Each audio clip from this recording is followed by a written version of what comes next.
toujours pensé que pour développer une ville ou un pays, on a besoin d'implication de la population.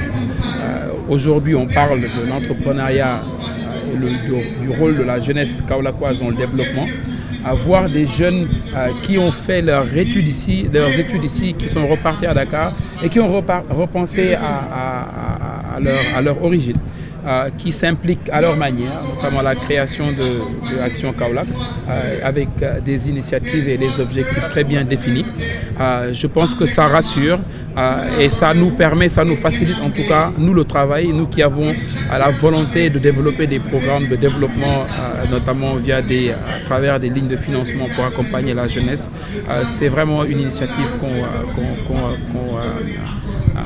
qu'on accompagnera en tout cas de par les initiatives et puis tout ce qui va avec.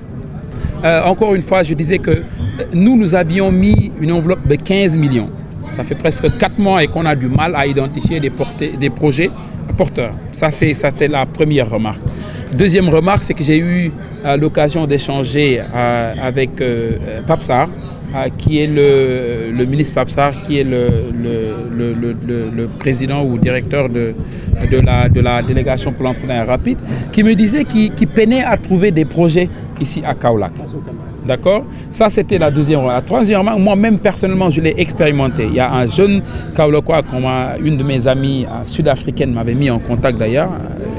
Et lorsque je l'ai approché pour essayer de voir ce qu'on pourrait faire pour l'aider, parce que c'est un projet qui, par rapport aux premières discussions, paraissait porteur. Mais quand on a fait l'étude approfondie, on s'est rendu compte que la personne qui porte le projet n'était pas outillée pour piloter ce projet-là.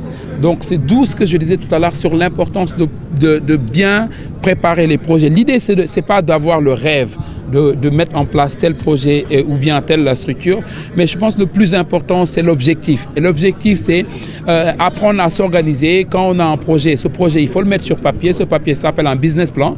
Ce business plan, il faut avoir un objectif à court terme, c'est-à-dire 1 an, à moyen terme 5 ans et à long terme 10 ans. Et c'est ça aujourd'hui qui te permet, toi, l'initiateur du projet, d'avoir une visibilité sur ce que tu veux réaliser, mais aussi de permettre que ce soit un Moustapha qui veut accompagner ou une banque qui veut accompagner ou un programme comme la DER qui va accompagner, de pouvoir très facilement identifier des projets porteurs pour les accompagner. Qui parle d'investissement, parle d'emploi. Qui parle d'emploi, parle de jeunesse.